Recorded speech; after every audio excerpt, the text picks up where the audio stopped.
अस्सलाम वालेकुम to all of you. आज हम और एक इम्पॉर्टेंट टॉपिक डिस्कस करेंगे यहाँ पे regarding the law of conservation of energy. ये क्लास 9th का टॉपिक है। तो इस टॉपिक में आज हम डिस्कस करेंगे what do you mean by the law of conservation of energy. As the law states that energy can neither be created nor destroyed. Energy को हम नाइदर क्रिएट कर सकते हैं ना डिस्ट्रॉय कर सकते हैं, but it can be transformed from one form to another form. Say for example, we can convert electrical energy into light energy. We can convert electrical energy into heat energy. We can convert electrical energy into mechanical energy. For example, in case of fan. Or for example, we can convert electrical energy into heat energy. For example, in case of heaters and so on. Or we can convert the light energy into electrical energy. For example, photoelectric effect.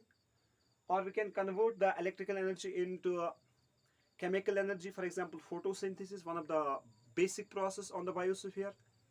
Or in other words, we can say that we can convert the mechanical energy into electrical energy, for example AC generator.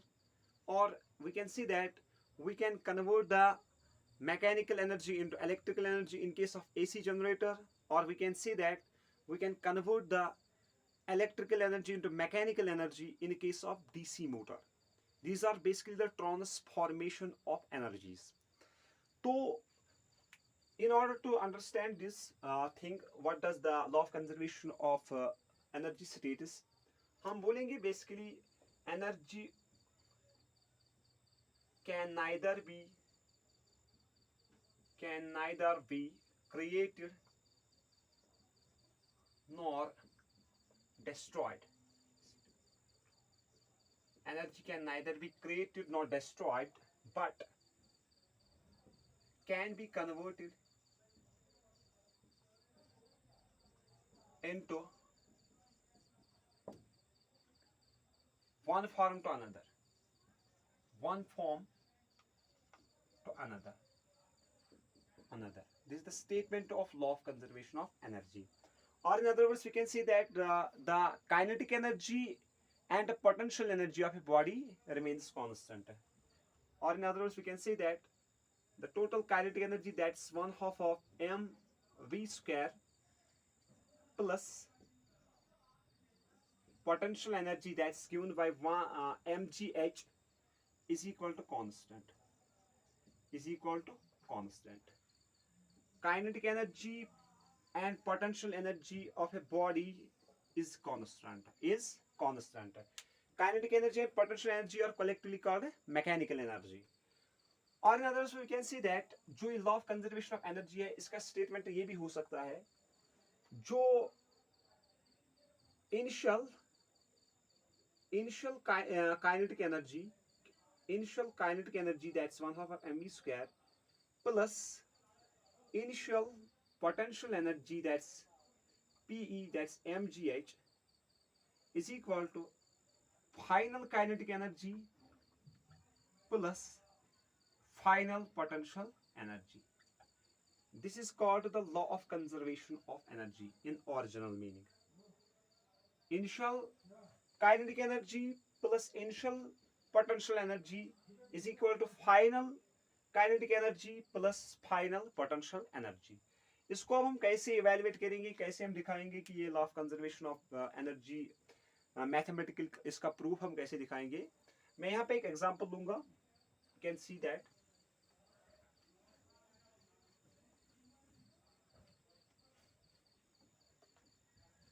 इस example से आपको clear हो जाएगा, but you should have to see the lecture till end. अगर for example यहाँ पे मैं एक बॉडी को लूंगा at some height, for example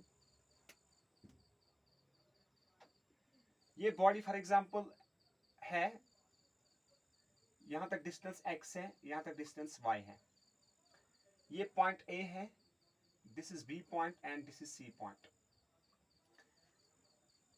एक बॉडी है मेरे पास, मैंने इसको किसी हाइट पे लिया है।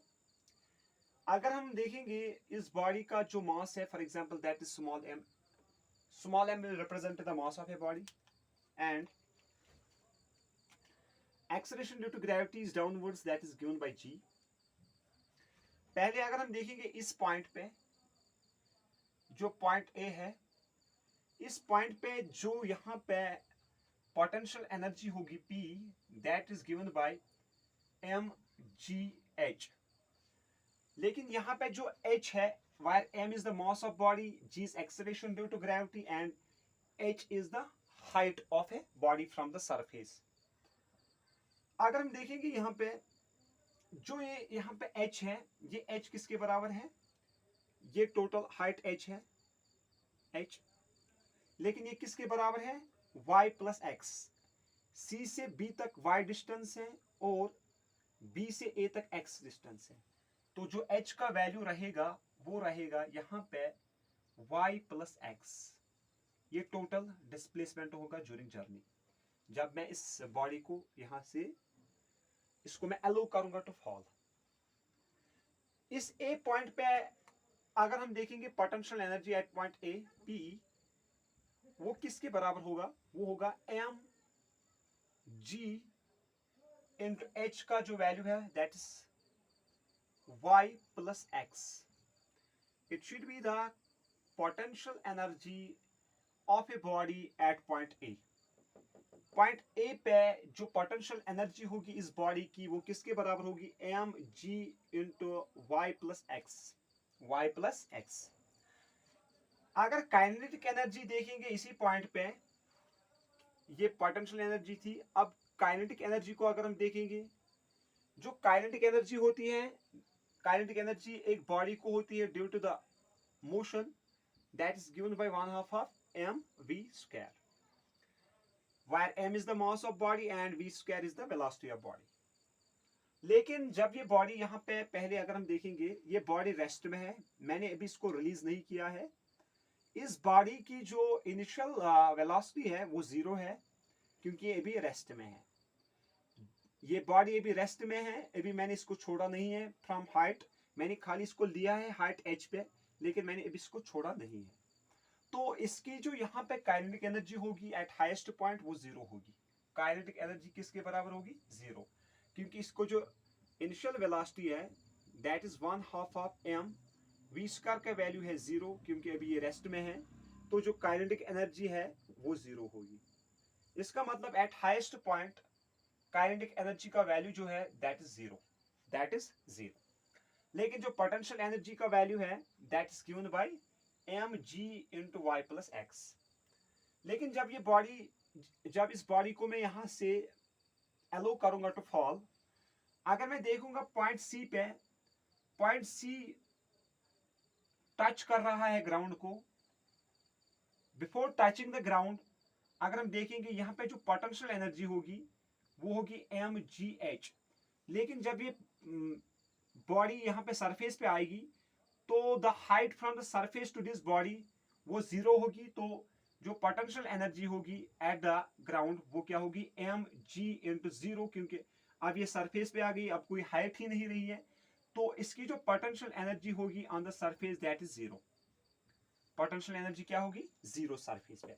लेकिन potential energy at the highest point should be given by mg into y plus x. अब देखना है काइनेटिक एनर्जी, ये पोटेंशियल एनर्जी है. अब देखना है हमें काइनेटिक एनर्जी किसके बराबर होगी जब ये surface before touching the earth, that is given by 1/2 of mv square. ये काइनेटिक एनर्जी होगी किस पे? ऑन द सरफेस पे, जब ये सरफेस को टच करेगी बिफोर टचिंग. लेकिन अगर हम देखेंगे as per the third equation of motion, v square minus u square is equal to 2 as. यहाँ पे जो ये है फाइनल वेलोसिटी, ये है इनिशियल वेलोसिटी, ये है एक्सेलरेशन और ये है डिस्प्लेसमेंट. अगर हम इस फार्मूला को अप्लाई करेंगे यहाँ पे, पहले ये बॉडी रेस्ट में होगी तो ये जो इनिशियल वेलोसिटी है ये 0 है, तो v square minus 0 square is equal to 2as. दूसरा चीज, इस बॉडी में जो एक्सेलरेशन होगी that should be due to gravity, that should be due to gravity because it is under free fall. तो यहाँ पे जो एक्सेलरेशन होगी इस बॉडी की that is due to gravity. तो हम यहाँ पे लिख सकेंगे ये जो a है, a को मैं रिप्लेस करूंगा g से because the acceleration of this body is due to gravity. तो ये फार्मूला बनेगी हमारे पास v square is equal to twice g s. अगर मैं इस पॉइंट पे देखूंगा जो डिस्प्लेसमेंट होगा इस बॉडी का पॉइंट सी पे, तो वो होगा एक एक्स दूसरा वाई, एक एक्स डिस्टेंस ट्रेवल करेगा और ये वाई डिस्टेंस ट्रेवल करेगा, और जो ये इस एस का वैल्यू होगा वो होगा एक्स प्लस वाई। तो मैं यहाँ पे लिख सकूंगा v square is equal to 2g into x plus y, क्योंकि जो एस है एस है डिस्प्लेसमेंट, तो ये पहले एक्स डिस्प्लेसमेंट ट्रेवल करेगा फिर वाई डिस्प्लेसमेंट ट्रेवल करेगा। तो ये जो फार्मूला बनी हमें हमारे पास, ये होगी velocity of the body at point C, that is v square is equal to 2gx plus y. अब अगर हम देखेंगे काइनेटिक एनर्जी क्या होगी इस बॉडी को इस सरफेस पे, तो वो काइनेटिक एनर्जी होगी K E is equal to 1/2 of m v square का जो वैल्यू है that is 2g into x plus y, 2g into x plus y, क्योंकि v स्क्वायर का वैल्यू मैंने दिया है 2g into x plus y, यहाँ पे हमें लिखा है v square equal to 2g x plus y. फिर हम इस 2 और इस 2 को कैंसिल कर सकेंगे, तो यहाँ पे जो हमें काइनेटिक एनर्जी निकलेगी के ई, वो निकलेगी हमें mg into x plus Y.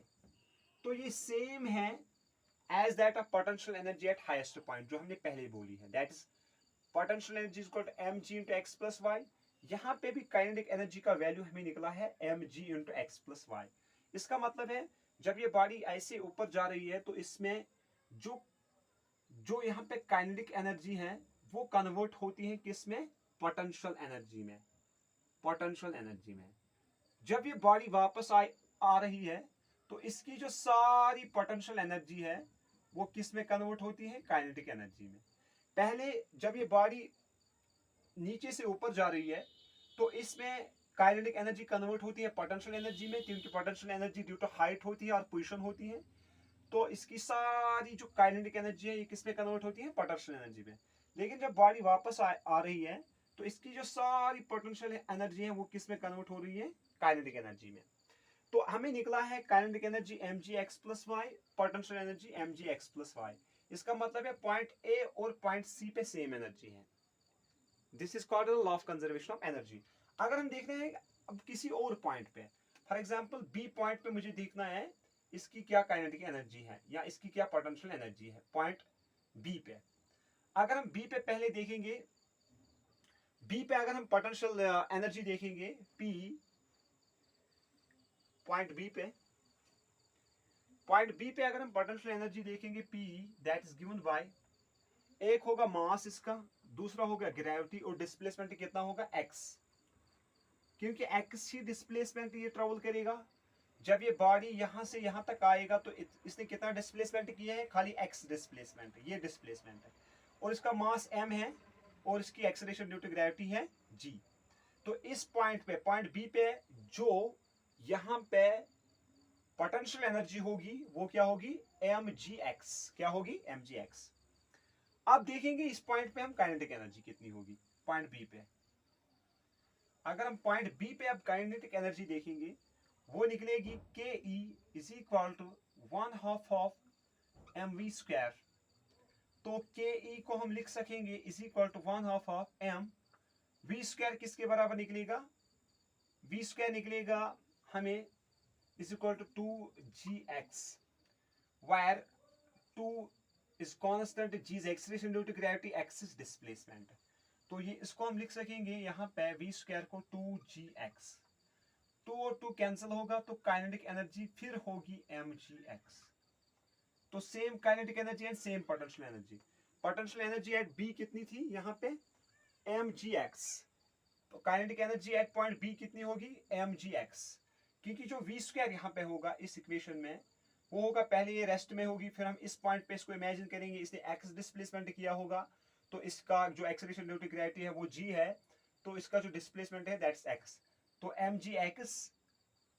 mgx यानी एक बॉडी की जो टोटल काइनेटिक एनर्जी है और टोटल पोटेंशियल एनर्जी है ये कांस्टेंट है, या दुनिया में जो एनर्जी है the energy of the universe is constant.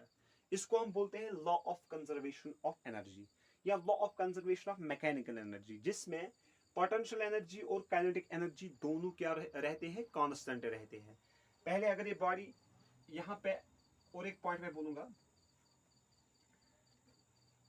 इसका मतलब है अगर ये बॉडी ऊपर की तरफ जा रही है, फिर